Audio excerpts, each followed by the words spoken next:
शुभविवाह या मालिकेच्या 9 मार्चच्या भागामध्ये रागिणी सांगत असते, हे बघ, मी माझ्याकडून खूप मोठी चूक झाली, ती निस्तरायला तयार आहे. मी आत्ताच्या आत्ता भूमीकडे जाते आणि भूमीला सांगते की आकाशने तुला पैसे नाही पाठवले, ते पैसे मी पाठवले आणि मुद्दाम आकाशचं नाव सांगितलं, पण तू मला माफ कर असं जाऊन मी तिची माफी मागते.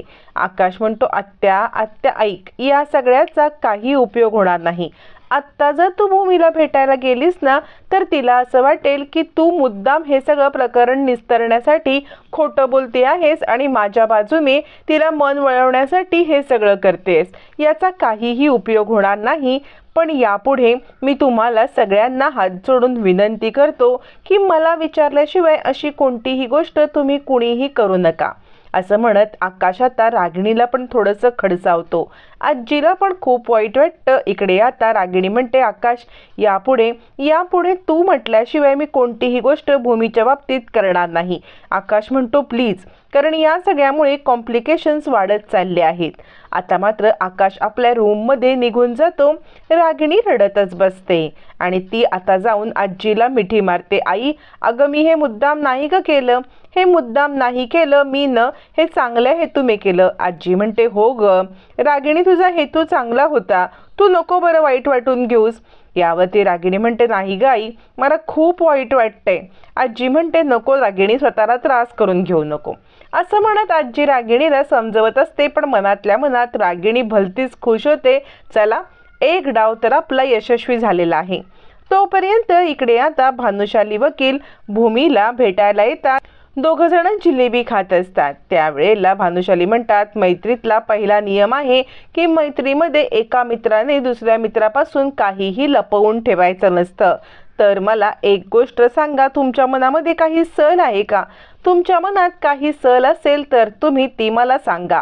असं म्हणत भानुशाली वकील आता मात्र भूमीला काय मनात चाललंय हे जाणून घेण्याचा प्रयत्न करत असताना भूमी सांगते, कसं आहे ना, सगळीच लोक तुमच्यासारखी चांगली नसतात. म्हणजे आपण खूप चांगुलपणाने वागतो, पण लोक कशी असतात, दुसऱ्याला त्रास देणं, दुसऱ्याला त्यांच्या भावना दुखावणं, त्यांच्या कमीपणाचा फायदा घेणं, अशी लोक असतात. भानुशाली म्हणतात, कुणाबद्दल बोलताय तुम्ही? भूमी म्हणते, जाऊ दे ना. भानुशाली म्हणतात, बघा, मैत्रीचे नियम तुम्ही काही पाळत नाही आहात. भूमी म्हणते, म्हणजे कसं आहे ना, ज्या वेळेला मी हॉस्पिटलमध्ये होते तेव्हा रागिणी पटवर्धन या तिथल्या ट्रस्टी होत्या, पण त्यांचा जो भाचा आहे ना, आकाश महाजन, तो मला जरासा विचित्र वाटतो. म्हणजे नेहमी माझ्या पुढे मागे करत असतो, मला त्रास देण्याचा प्रयत्न करतो आणि दरवेळेला माझ्याशी जवळीक करण्याचा प्रयत्न करतो. मला तो बिलकुल आवडत नाही. त्याच्या मनामध्ये काही चांगलं आहे असं मला कधीच वाटलं नाही. भानुशाली वकील भूमीला समजवण्याचा प्रयत्न करत असतात की आकाश हा चांगला मुलगा आहे, पण भूमी काही ऐकून घ्यायला तयार नसते. भूमी सांगते, आता तर त्याच्यापासून लांब राहणं मला अवघड होणार आहे. भानुशाली म्हणतात, का अवघड का? यावरती भूमी सांगते, आता आमची नाती जुळणार आहेत. म्हणजे माझी छोटी बहीण मानसी आणि मधली बहीण ही पौर्णिमा, या दोघींचं त्या आकाशच्या आत्याच्या मुलांशी म्हणजे अथर्व आणि आता अभिजित या दोघांशी लग्न ठरले. त्यामुळे आमचं नातं तर जुळलेलं आहे ना. त्यामुळे हे नातेसंबंध जुळल्यामुळे मला आता त्याच्याशी दुरावा करताच येणार नाहीये. असं म्हटल्यावरती भानुशाली म्हणतात, अच्छा, हे असं आहे का?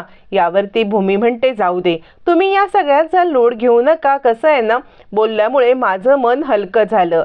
पण खरं सांगू का, खरंच तुमच्याशी मैत्री करून मला सुद्धा आनंद होईल फ्रेंड. असं म्हणत भूमी स्वतःहून भानुशालींना आपला हात पुढे करते आणि भानुशालींची मैत्रीचं नातं निर्माण करते.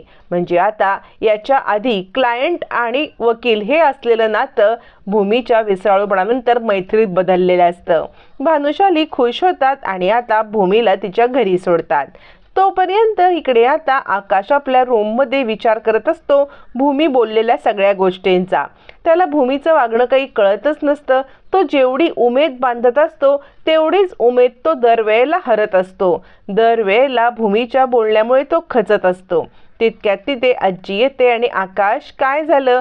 आकाश म्हणतो, काय करू आजी, मी दरवेळेला मनाचे उमेद करून भूमीशी बोलण्याचा प्रयत्न करतो, पण दरवेळेला अशा काही गोष्टी घडतात ना की या सगळ्यामुळे मी पुन्हा खच्चीकरण होतं.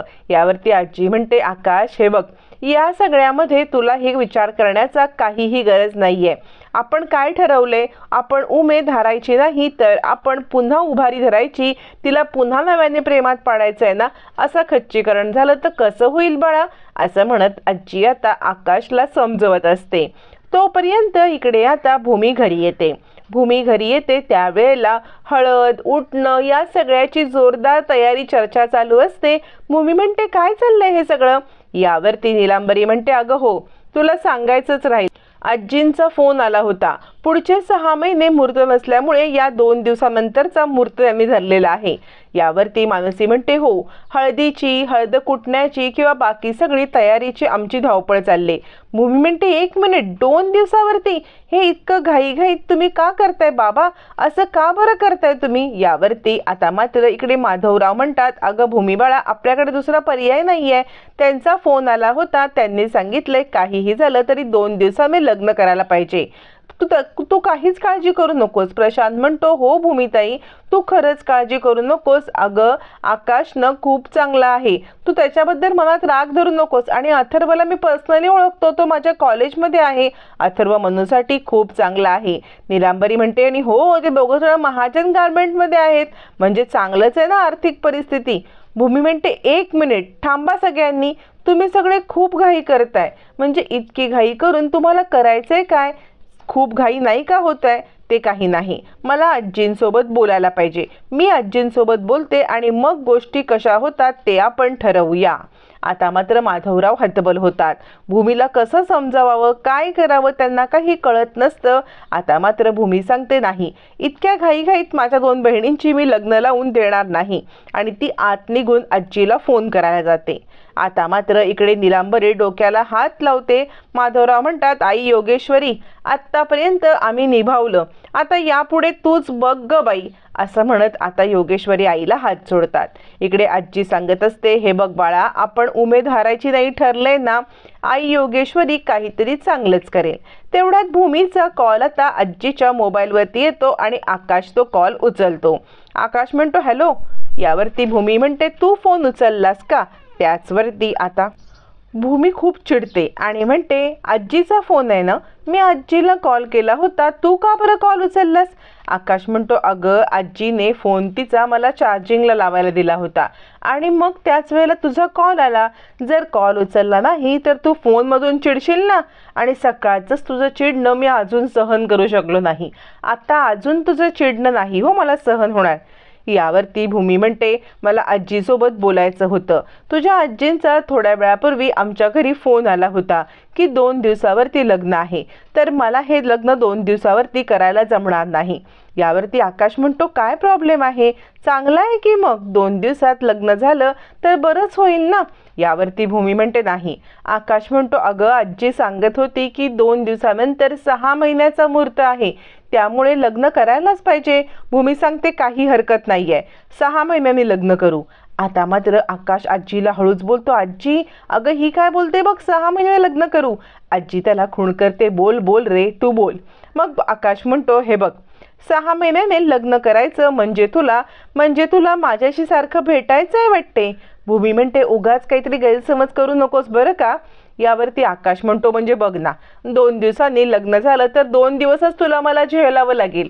2 दिवसांनी लग्न झालं की मग मला झेलावं लागणार नाही, पण 6 महिन्यात लग्न असेल तर म्हणजे बघ ना, कधीतरी तुमची मानसी आमच्या घरी येणार, मग तिला सोडायला अथर्व येईल, त्याच्यासोबत मी येऊ शकतो, मग मला तुला चॉकलेट मिल्क करून द्यावं लागेल. कधीतरी आता मात्र अभिजितला पौर्णिमाला भेटावं असं वाटेल. ऑफिसमधून निघताना तो मला म्हणेल चल माझ्यासोबत, मग पुन्हा तुमच्या घरी मला यावं लागेल. या अशा घटना घडतील आणि मग आपल्याला एकमेकांना भेटावं लागेल. त्यामुळे मला असं वाटतंय 2 दिवसात लग्न झालं तर आपली भेट पण जास्त घडणार नाही ना. भूमी म्हणते या सिच्युएशन अशाच घडतील, म्हणजे तू आधी ठरवून ठेवलंस का की असंच घडणार म्हणून. आकाश म्हणतो ठरवलं नाही ग, पण सिच्युएशन अशी नाही तर तशी अशी घडणारच ना. त्यामुळे मी तुला हेच सांगतोय की 2 दिवसात लग्न होऊन जाऊ दे. यावरती भूमी म्हणते हे बघ, तू काहीही गोष्टी बदलून सांगू नकोस, माझं मत बदलणार नाहीये. यावरती आता मात्र आकाश म्हणतो असं कसं, म्हणजे तुला मला भेटायचं आहे, 6 महिने तुला मला भेटता येईल म्हणून हे सगळं करतेस ना.